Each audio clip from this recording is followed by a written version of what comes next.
this is the beam. And our qualitative explanations based on the fact that the laser beam hits the surface. So in this point we have the maximum temperature, and the temperature decreases with a distance. Next slide. Next slide. And due to thermal expansions, in the red point we have the maximum temperature, therefore we have the minimum density. And the density decreases with the increases with the distance. As we know the fact that the reflective index is proportional to the density, we can say that in the center we have the minimum reflective index. And the rays deflected the side with the bigger reflective index. So we have the dispersive lens. Next slide. And we saw that during the time picture increases and then decreases. And why we can observe it? After some time, also source heated, and there are no temperature diffusion. Therefore, no changing of reflective index. Therefore, we can observe that our lens didn't work. The time that our lens can work was 1 minute.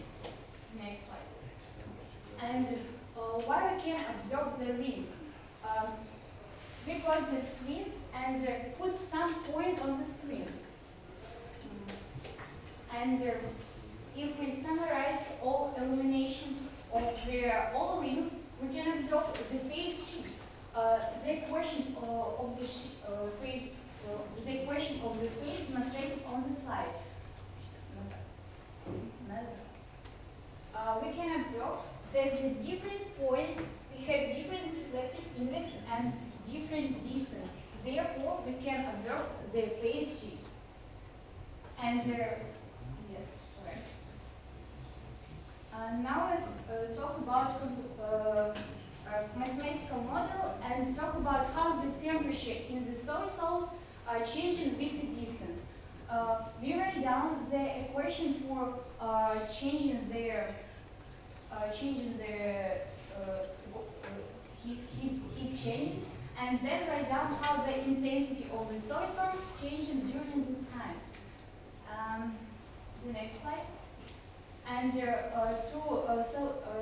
solve this equation, we must know the sum coefficient for the solar cells. To find the absorption coefficient, we do the following. We use the Pascal light sensor and pour the different thickness of solar cells. This depends demonstrated on the slide. Next. And we can observe this coefficient for solar cells that isn't a tabular value. Next slide. And we must know how the reflective index changes with the temperature. And to do it, we use the reflectometer. It is a device for measuring the reflective index of light. We got this dependence only experimentally, and we can find this coefficient. So now we can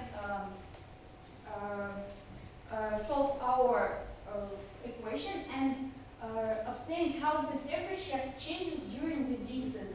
And for better demonstration, we plot this dependence on the program, and it is the most important part of our work, how the temperature in the solar cells changes with the distance. And now let's talk how the intensity of the solar cells changes on the distance. We know that the intensity is proportional to the amplitude. Next.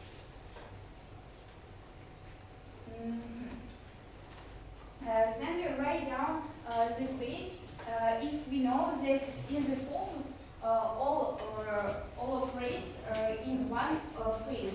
Therefore, the phase shift doesn't depend on the radius. Okay, and now we got this equation. We plot this experimental theoretically and plot this dependence. And then we plot this dependence experimentally. This dependence using the light sensor that's demonstrated on the slide. We can observe some differences in our theory and our experimental. These differences can be explained following. First reason that our laser beam isn't round. Second, we have distance to the screen and lens. In our mathematical model, we calculate that it is indefined, and our sensor has a size for smoothing the height. Next slide. And as we got a lens, let's calculate what is the focal length. We write down how the reflective index changes with the temperature. Obtains this value. Temperature we got after our temperature distribution. Then we write down the phase shift, and obtain the next formula for theoretical calculation of the focus length of our soy sauce. This formula, and this is theoretical. How we can calculate it by experimental. Next slide. We can do following. Next slide. We put our laser beam and measure the radius of this beam. Then we put the soy sauce and see how this image changes. From the geometry, we obtained this relationship between this value, and we can find the focal length experimentally. And as for comparing our theory and practice, was for experiments we plot that it equals 20 centimeters, and as for theoretical, we obtained the same value. Let's talk about parametrical studies. We increase the current and see how our image on the screen changes with this. This experiment is next on the slide, and we next. We obtained it on the graph. And how we can explain this dependence? We change the laser current. Therefore, we change the intensity in the soy sauce. Therefore, we change the temperature and the reflective index. If we change the reflective index, our rays have a bigger size. Therefore, we have the next dependence. Now we calculate how optical power of the thickness affects of the radius on the screen. We obtain this dependence, and how we got it. We took two glasses and played different number and put a different number of plates, and so we can control the height. Next slide. And using the reflectometer, we obtained how the density of the soy sauce changing with a temperature obtained this dependence. What was done in our work. Our experimental setup was constructed in the current. We can control the current. The next. We use only horizontal lens, therefore no convection process. Our qualitative explanation basis on the fact that a laser beam hits the surface and changing the density and changing the reflective index. Therefore, we have the dispersive lens.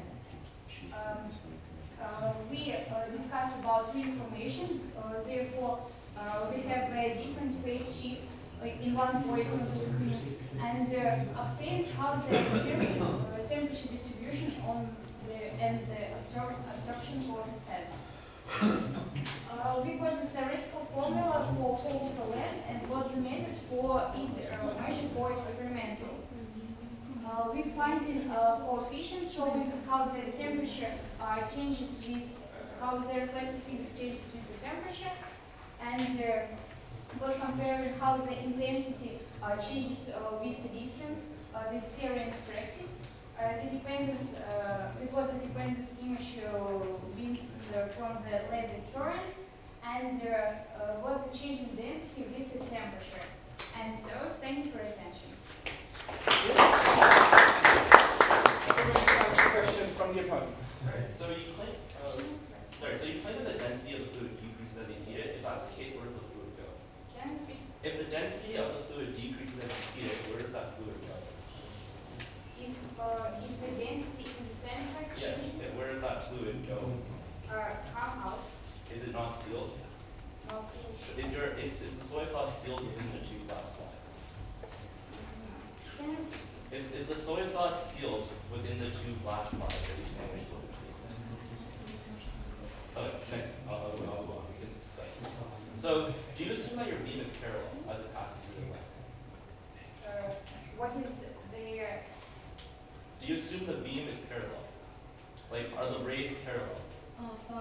yes, yes, Do you assume the rays are parallel? Did you verify this?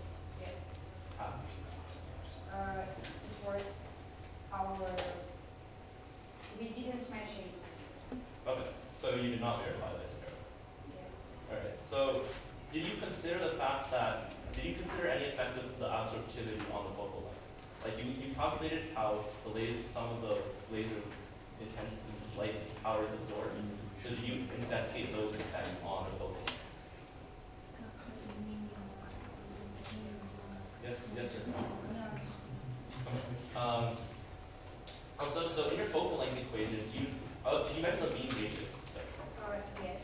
It equals using their in the screen we measure The initial beam radius Yes. of the laser. yes. How large is that? We use can you open this slide? Yes. Not the spot, the laser itself. The radius of the laser itself.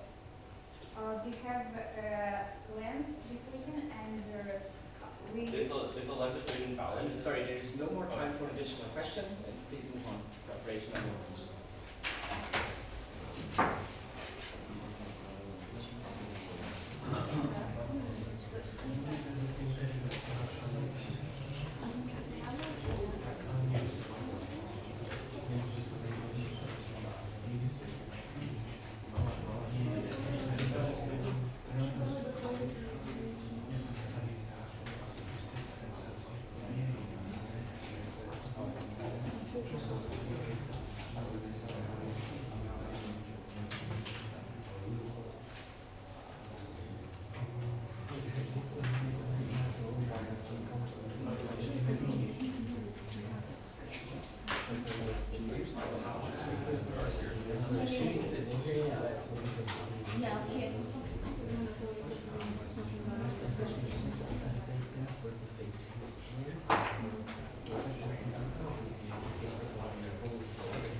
start your presentation. So, hi, I'm Raymond from Team Canada, and I'll be doing the opposition for question 9, soy sauce toppings. So let's quickly go over the problem statement again. So using a laser beam pass through a thin layer around 200 microns of soy sauce, the thermal lens effect can be observed. Investigate this phenomenon. So let's go through some of the tasks that we believe the report should go through. So first off, we must construct a very well-controlled experimental setup to very relevant parameters, as we are using lasers to control, and this verification of your experimental setup is very important. Second, we have to validate we have to look into the Gaussian beam to actually analyze how the spot is going to form on the wall. Third, we have to derive a theoretical prediction for the focal length and the spot size. And fourth, we have to experimentally verify our theoretical prediction using our controlled experiment. Alright, so let's quickly go over a summary of the report. So they had their experimental setup to control their soy sauce layer thickness, which we thought was appropriate using a spacer within 2 microscopes or glass slides. And then they had their quantitative theory and a qualitative explanation of the phenomenon, which I'll discuss more about later. And lastly, they had some experimental verification of their parameters. Right, so let's go over some of the merits. So they had their qualitative explanation of the theory, even though it was flawed. They meant to talk about the density of the fluid. However, that is not entirely relevant due to the fact that the main reason why we see a variation in the density is just because of the thermal object coefficient, which is dNET, and then you can derive an equation for the focal length as a function of both that and the absorptivity coefficient, which the reporter failed to do. Second, they had their quantitative theory derivation with their lens equation, which again, as I'll talk about later, is not entirely correct. But let's go over some of the next steps the reporter could achieve. So first off, we believe there was a very limited theoretical model. For example, various assumptions were just simply not valid. Such as the parallel beam. As a laser, we know is a Gaussian beam. There's only in the Rayleigh range, which is a small range, that's the only range where you might be able to assume that it's parallel. In addition, looking at the density change, that, as I said previously, that is not the main reason for this phenomenon. And also, we noticed in one of their equations, they did a first order approximation of e to the negative x squared or something similar to that, and that's going to introduce some errors in their theoretical predictions. Lastly, and finally, in terms of their experimental scope, we realized there's no characterization of their laser beam. They did not measure the beam radius, which I'm not sure how they were going to calculate the focal length even with the lens equation from that, because you have to know the size of your initial object to be able to do that. And in this case, that again is not valid. And we just think there's not enough experimental control when you're using various optical components such as lasers, because that is very important. So let's go over a quick overview of what we're going to be talking about in our discussion. So first off, I'd like to clarify the main origin of the thermal lens effect. So looking at absorptivity and why the index is changing. Second, we're going to go over some of the characteristics of the laser profile, as that was not very clear in the reporter's presentation. Third, we're going to go over some of the clarification of the theoretical assumptions that I talked about previously. And fourth, we'll go over some of the experimental improvements that I think the reporter could take to get some more better results. All right, so I'd like to invite up the reporter to begin the discussion.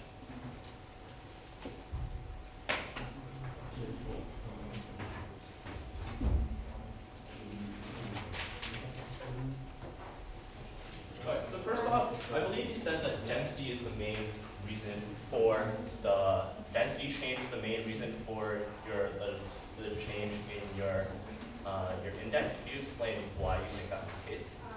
Okay, let's show it slowly. Sure. We have the soy sauce lens and we have the laser beam. Right. In this point, the temperature is the maximum. Do you agree with it? Yes, I agree. And we know that the temperature is proportional to the density. Sure, but okay, but in this case, what would happen is after a very short period of time, you're going to have a gauge similar to a gauge a distribution such as. So let's call this like your x-axis. You're going to have something similar. You're going to have a temperature distribution like this very quickly. Right. So initially, that's what's going to be occurring. And then that this state will be achieved extremely quickly since you do have a steady heat source. And a laser is fairly, I would assume it's fairly powerful. Although, did you measure the power of the laser to determine this temperature distribution? Power of the laser equals 1 watt. 1 watt. 1 watt. Okay. So can you again walk me through why you think the index is changing because of the density? We have the temperature changes during the distance. Yes. And therefore we have the density changes with the distance. And as the density of the soy sauce is proportional to the reflective index. That's not entirely true. So in fact, what's actually happening is that you have, what we do have is you're going to have n is going to, so n we can actually determine to be a function of n naught, so just assume, so that we assume it's not going to be, so you have 1 plus d n dt times delta t, right? What is the... dn dt is the thermal optic coefficient, which is a constant for a certain material, and this should be measured or taken from literature depending on. I agree with it, that I saw that this changes of the temperature depends change of the density. But here, as you can see in this equation, which is a known equation, there's no dependence on actual physical density. It's only a dependence on this constant and the change in the temperature, which we can model with this distribution, with this temperature distribution. T. Do you agree with this? I agree with this, but why do you think that the density isn't... The density, so what happens is since you're sealing, so you're assuming that the volume is going to change. Yes. And the volume is... Volume changes. Yes, however, as you said in your experimental setup, you have essentially sealed your soy sauce within a very small container, right? You essentially sealed it and the soy sauce goes as such inside. within this sample, right? It's sealed. There's like a barrier here to prevent it We from use leaking our out. thermal lens, for example. Yeah, but that doesn't make a big difference. So as it's going to be sealed, so it's going to be sealed inside here. So I don't think the volume is going to be changing. And Our experiment volume changing. why? Because you Because said you sealed it. there is changing of the temperature. Right, but the volume is not going to change very significantly, and the most important, that it's completely negligible if you compare it to actually this here. So if you want to, you're saying essentially it's going to add, the soy sauce is going to turn to this sort of a shape to create a divergent lens. However, so even with the volume argument, there's a flaw in that because if you assume that the volume is increasing, you'd actually produce a lens of this shape, which is going, you produce a lens of this shape, which is clearly a convex lens. So you'd actually get a focusing feature. So that's another flaw in your theory, right? In our theory, Do you not agree? I want to say is that the reflective index depends on the temperature. Yes, it's right. But And not on the the- density. Not on the density changing or the density volume. in our experiment changes the density, changes the volume. Therefore, we have this dependence. Right, but as I Can you said, prove that the density? yes, because in your experiment, it's not In changing. our experiment, we use horizontal. And Yeah, but even if it's horizontal, the soy right? sauce what goes happens is inside. that then the soy sauce would leak out and you have much greater problems in your experiment, do you not? Like you have your soy sauce here, right? Then your soy sauce is going to leak out if Yes. it expands. Is that what's happening? So your volume is that what you observed? Yes. Then how did you measure this volume change? We didn't measure volume. This qualitative explanation. But that's a huge part of the theory if you're going to make this assumption, which I do not believe is valid. Okay, anyway, so let's move on. So let's move on from this temperature. So as we know, so you have the characterization of your laser. You assume that it was a parallel beam. Why? You cannot actually assume that, since as we know, laser beams actually have a Gaussian profile. So something similar, something like this. Where here, this is known as this is where this is like your beam waist, which is to be indicated by W naught. So that's what a laser actually looks like. Obviously, this is not to scale, but in this scenario, you cannot actually assume that your laser beam is your laser is going to be parallel at the lens, because in that case, if it is parallel, as you know, this temperature distribution is going to be symmetrical. So you're not actually going to see a spot if you make this assumption. If you assume it's going to be parallel, you're not going to see a spot because you're just going straight through. You're going perpendicularly through essentially glass. So why would you see? You won't see any change in the spot size. Since our assumption that the laser beams are going Yes, but if you assume it's parallel, and we accept the fact that this temperature distribution is true, and that the index varies with the temperature distribution, what's going to happen is, since can I assume that your laser passes through the center of the soy sauce sample? Or the temperature distribution will adjust appropriately. So in that scenario, what's going to happen is the index here is going to be the same as the index here. So it's going to be symmetrical. Am I correct? The index at let's call it let's draw like an axis, right? So let's say at this point, so right? So this is going to be symmetrical about this point here. So let's call this like x1 and x2. So at x1 and x2. Yeah. So at x1 and x2, right? You're going to expect, according to that temperature distribution and according to this equation, you would expect the index to be the same. Yes. So in that case, the beam would just pass through. You would not expect to see any divergence in that scenario. As in, you would not see this sort of diverging effect that you're. It is our assumption that But you cannot make that assumption because in that scenario, what happens is that it'll just pass straight through. What you actually have to assume to solve this problem is you have to characterize the Gaussian beam and find, like essentially you have to find, like you're most likely not going to be in the range. So this is known as the Rayleigh range, and that's the range where you can make the valid assumption of a parallel beam.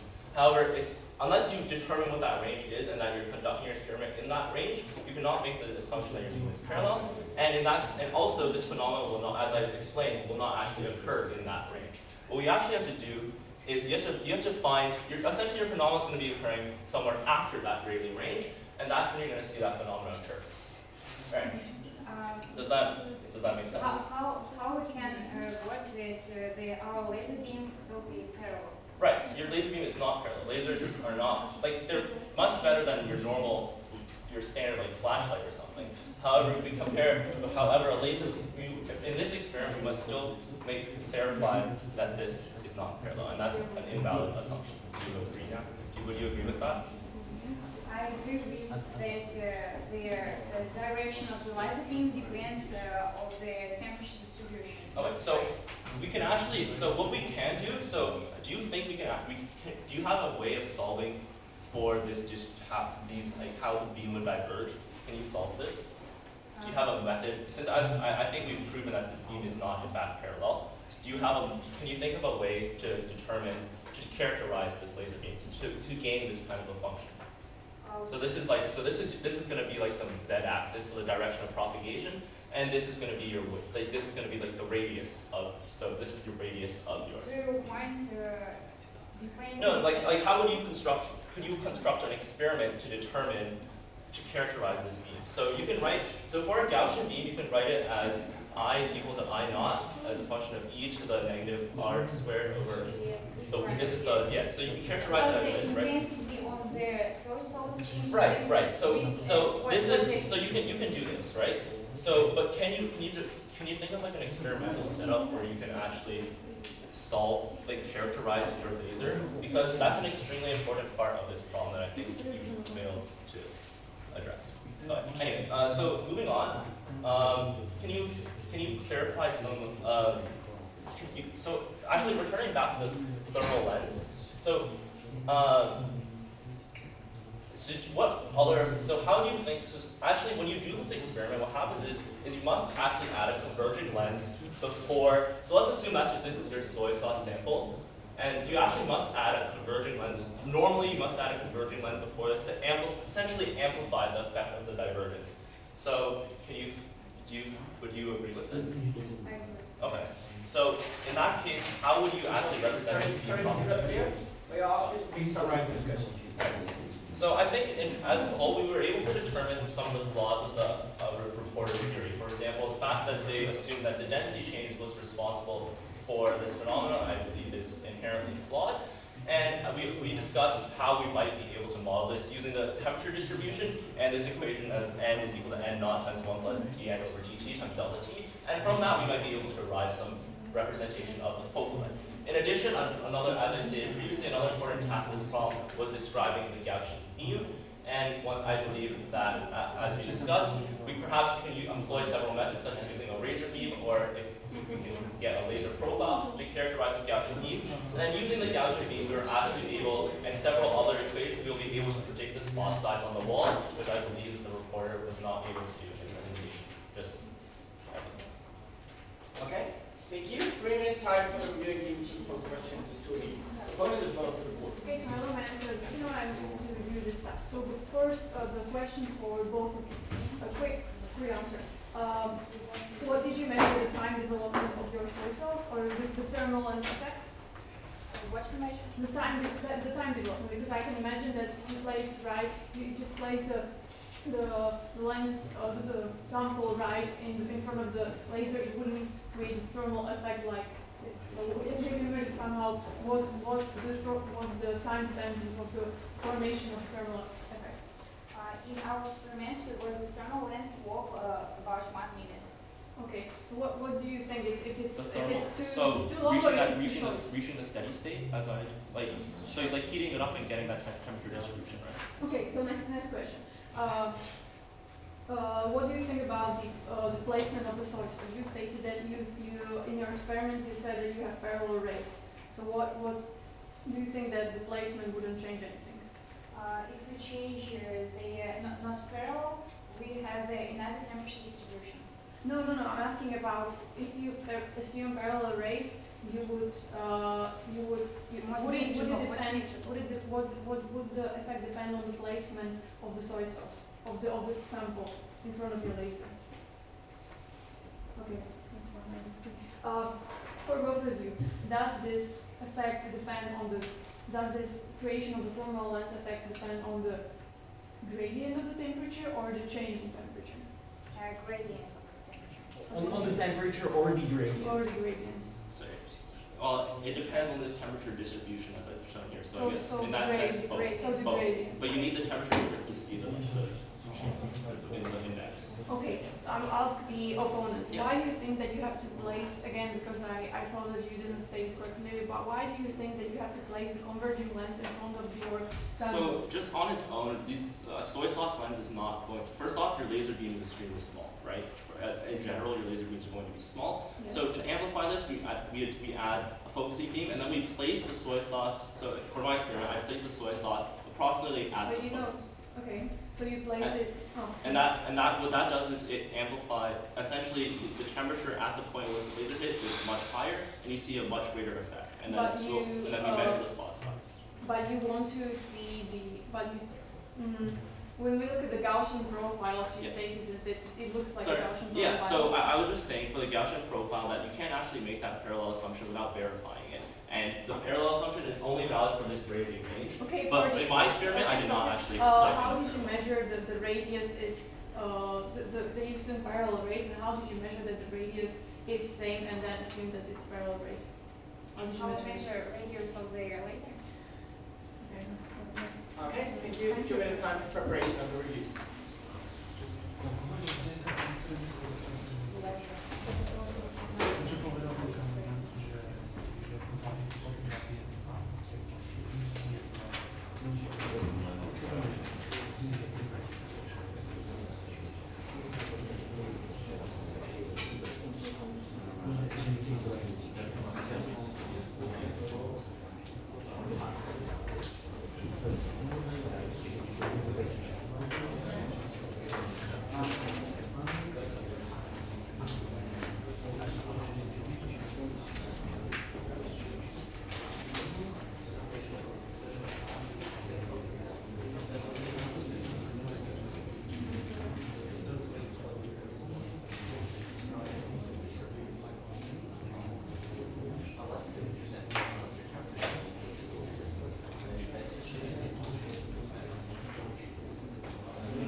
Okay, so hello again, my name is Kristina from Slovakia, and I'm going to review this task number 8, soy sauce optics.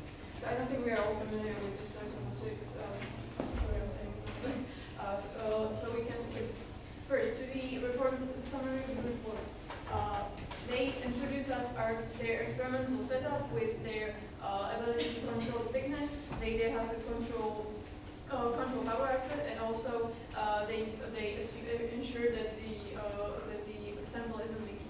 Then, to the phenomenal explanation, they try to qualitatively explain how the effect is how the temperature is changing over the dimensions of width of the soy sauce and the soy sauce.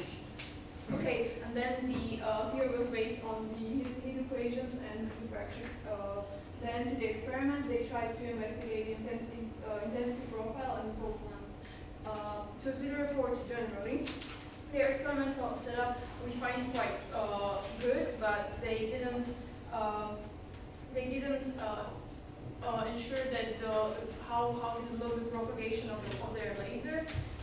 They based their theory on heat equations, as I stated. Then they had the correlation between an intensity profile, but on the graph we didn't see any units or anything that was really saying anything. Then we didn't get a quite clear explanation of the refractive index gradient. And next big mistake for the was that they didn't account for the heat flux in glass. Next to the opponent, they tried to attempted to explain this phenomenon more clearly. They picked up the point that the beam parallel assumption isn't right. Then they said that they asked about the experimental setup, but what we missed was the lack of the time dependence involvement of the thermal optic effect, because this is the real thing that what the task asked us to do is to investigate the thermal lens effect. And to the discussion summary, they were talking about the thermal lens effect and the density change, as the reporter was talking about the inverse proportionality to temperature. Then they also talked about the importance of the Gaussian beam propagation, which we agree with the opponent.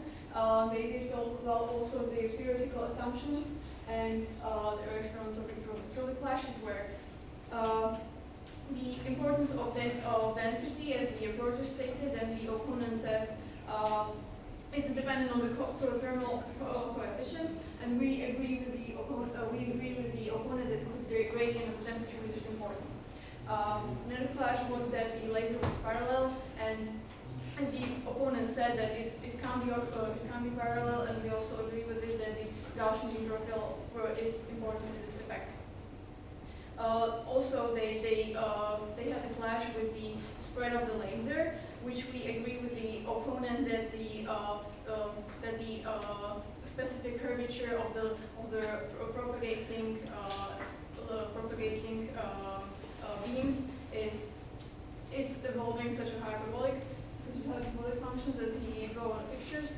But then I didn't like about the opponent that he presented more of his own experiments and talk about not talking about there. Okay. Sorry to interrupt you. Okay. 2 minutes time Thank you for for your attention. 2 minutes time for Guri about 5 and 4. During the discussion with the opponents, we discussed about quality explanations. I saw that the main reason of the thermal soy sauce lens is the changing the temperature with distance, and the density changes too. We have the graph shows this dependence, and in our experiment, some parts of soy sauce go out, therefore proves that the density changes, and this coefficient changes the density during the temperature. this graph shows how the density changes with the temperature. And in our experiment, we use that the laser beam was parallel, because the distance between laser and the lens was 10 centimeters, and it is right. It's our assumption. Thank you for your attention. Okay, thank you. Yes, there's some time for jury questions. Yes, Andre.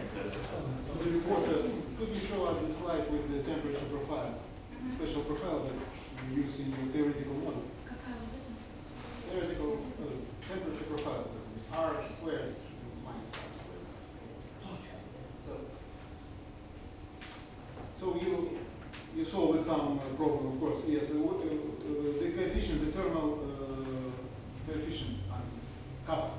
Where did you get this? Is it fitting parameter, or did you get this? We use this parameter. We calculate this parameter as for water. For water. For water. What about so you input it, you put it into your Yes. and you get this. You consider this comparison with your experimental data. We can't measure it. Therefore, we use like water. So you didn't use these parameters. Any more questions? If not, I would like to pose a question to the reporter.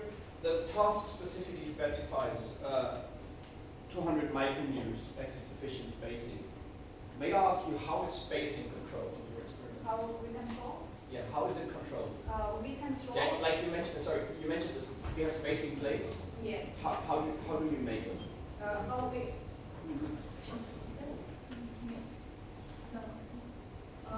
We know the thickness of the plate, and we Could you tell me what kind of plates are there? I don't get it, sorry.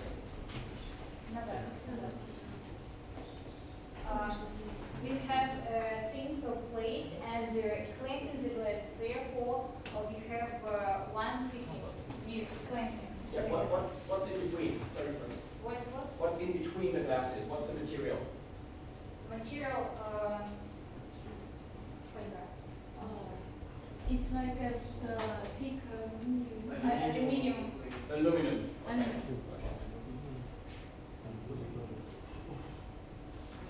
Additional questions? Okay. If not, I have a question for the opponent. You mentioned that conducting the experiment, the overall observation might differ from the case where actually the soy sauce is sealed and not sealed.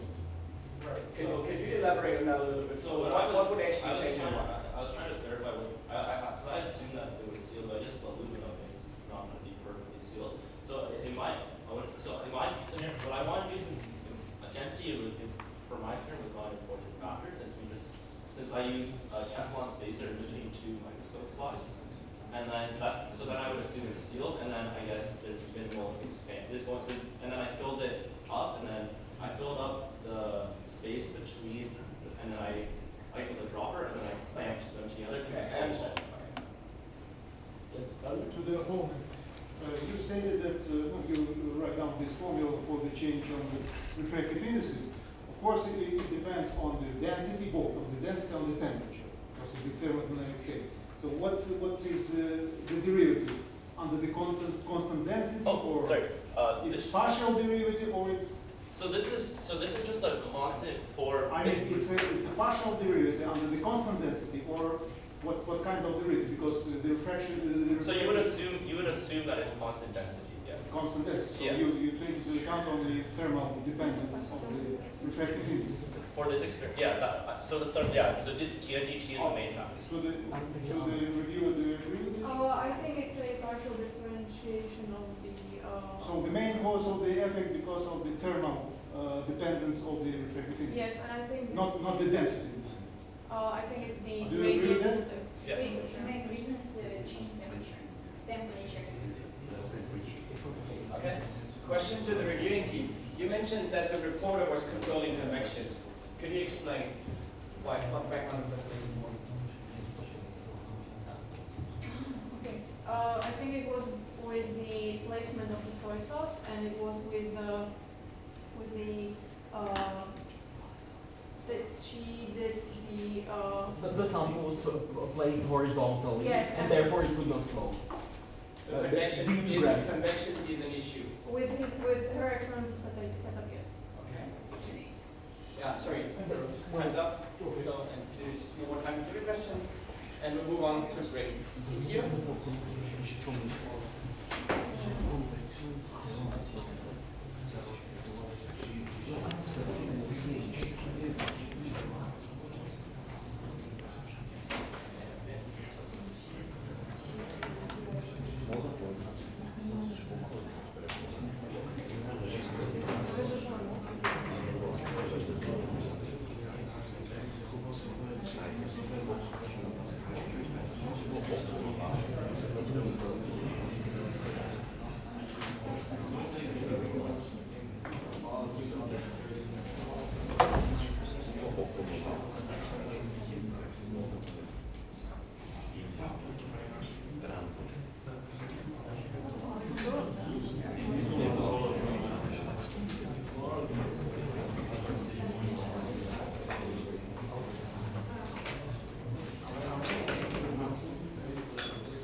Okay, seems like we're all done.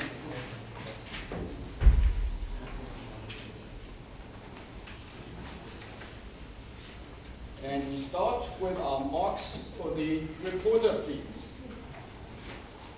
It's 3, 4, 5, 5, and 5. For the opponents, please. It's 6, 6, 4, 7, and 7. And for the reviewer, please. It's 4, 5, 4, 7, and 7.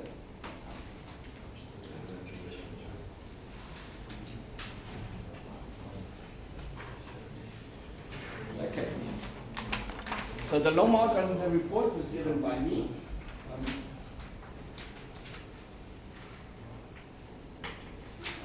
I do not believe that the experimental conditions, after all, were actually sufficient to investigate the overall phenomenon. mostly due to reasons that were pointed out by the opponent. As I would, so when conducting an optics experiment, the very first thing you do is always classify your conditions, classify the laser beam, classify the beam profile. And I haven't seen any real comparison like what actually happens when inserting the soy sauce compared to what happens when there is no soy sauce present. So actually this would have been a very easy experiment to compare at the first place what the laser beam would actually do or how the result would change when inserting the soy sauce. Further, I believe that rather than actually defining a radius for the spot you see, you should have defined the intensity profile. As a Gaussian beam does not have a defined radius, but a full width at half maximum in the intensity profile, for example. So I believe also the analysis of the experimental results were not able to actually predict what would happen if the soy source was heated or not. Then I partly disagree with the overall explanation of the phenomenon as such.